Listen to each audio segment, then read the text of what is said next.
do një përvojë, dhe me që rregulloria e parlamentit e ka në këtë mënyrë që deputeti më i vjetër drejton seancën e parë, zoti Berisha për arsyet politike që i ka shpjeguar nuk e pranoi, por unë do thoya dikush e ka për herë të parë. Nuk është gjë më e zgjuar. Do ishte mirë të lëndë dikujt tjetër sepse do prodhonte shumë lëkundje sismike si kjo që ndodh. Unë për gjithë ato është lapsus pa e ngacmuar, pa e ngacmuar zotërin. Absolutisht. Megjithatë, për te këtij hilariteti fillestar duket se nuk ka qenë me kaq hilaritet fillimi i kuvendit dhe i këtij sezoni politik. Si u gjen në raport me legjislaturën që u mbyll? Shiko, Flavi, pra situata është duke qenë shumë tragjike, është dhe komike. Sigurisht. Mendoj që kuvendi, ose fjala kuvend në gjuhën shqipe, ka një brenda vetes ka dozë të mëdha serioziteti. Dhe nëse ka një gjë sot që është me të vërtet shumë tragjike, është realisht tragjike, është sepse në çdo kuvend që ka pasur ky popull, ato të voglat në përfshatra, në male, fusha, kudo që i ka pasur. Ato të rrapi. Kudo, ka pasur një element që ka qenë serioziteti. Kuvendi sotëm është një garë cirku, kush mund të duket më karagjos se tjetri. Dhe kjo situatë, për këtë vend, në këtë krizë kaq të madhe, sociale, ekonomike, shoqërore, në këtë botë dinamike, e cila gjithë rendi botror lufton ose është në një fazë të një rendi të ri botror, është komplet jashtë tokës, jashtë orbitës, është në kozmos fare.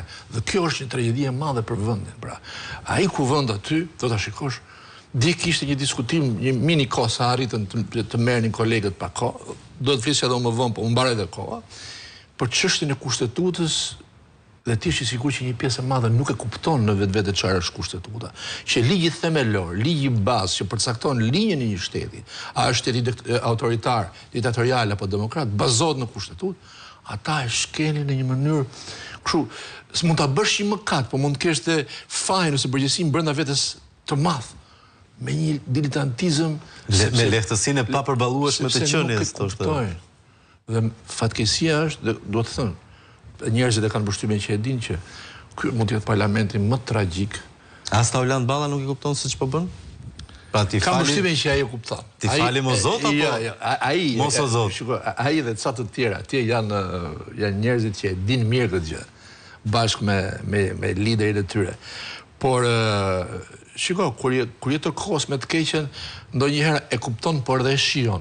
Ky mund të jetë nga pjesi që e shijon këtë gjë. Megjithatë,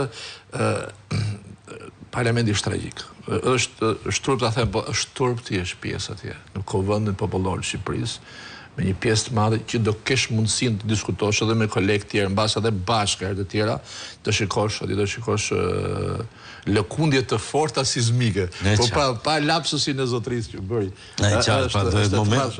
Nëse nuk më duket tërmeti nga ato që me ka me qef të marrë fjalën. Jo për zotin, jo, po dhe lëkundje totale, jo. E qartë. Po nëse edhe ca deputet të tjerë për cilët na erdhi keq janë aq të votuar dhe nuk morën më shumë poste përfaqësuese për votuesit e tyre. Flas këto që kanë marrë mbi 20.000 vota. Flavio, nuk kemi të bëjmë me politikë më tani. Ata si mund të jesh më i votuari tani këta e dinë gjithë që nuk mban dot të fjalim politik. Tani po të kishin lënë këta të votuarit, e di ç'mendon çemër do më kishin vënë mendje. Mua dhe shumë kolegëve të tjerë. Pra, kjo tregon nivelin, do hartosh ligje, do ndërtosh një koncept, do japësh një vizion për këtë vend. Po çfarë do ndodhi me Shqipërinë, sepse siç e thash, po ndodh diçka se unë gjithmonë ka përcjellë politika jashtme. Është shumë e rëndësishme. Është Europa në një krizë të madhe. Nuk po di sepse tërheqja e Amerikës, pozicionimi i saj tek Kina, ngel ajo e pambrojtur. Po si do mendojmë ne për Kosovën? Si do unifikohemi? Si do mbrohemi nëse nesër Rusia provokon Serbinë? Kemi mbajtur si qendrim politik si vend për Kosovën. Kush ta mbajnë shumica nga aty se marrin vesh? Ai është shoku Vučićit. Jemi në një kaos, pra jemi në një cirk të madh. Që ca luajnë me topa, ca luajnë me kafshët, dhe jemi në këtë cirk, ku do ta mbajnë ata? Ata se kuptojnë një. Do ta mbajë dikush që ka marrë 20.000, 40.000 vota që se di fare ç'është. Ose di fare për shkakun ku bën Donetsku, ose di fare ku është ç'është marrëveshje strategjike, dialogu strategjik. Memorandumi i Bukureshtit lidhje me Ukrainën për sigurinë e Evropës, se do ta diskutojnë kuvendit, ku e din ata? Ata din, më jep kaq, ja kaq. Pazar. E qartë. Megjithatë, ju gjendeni një pozitë në këtë kontekst akoma më të vështirë, zoti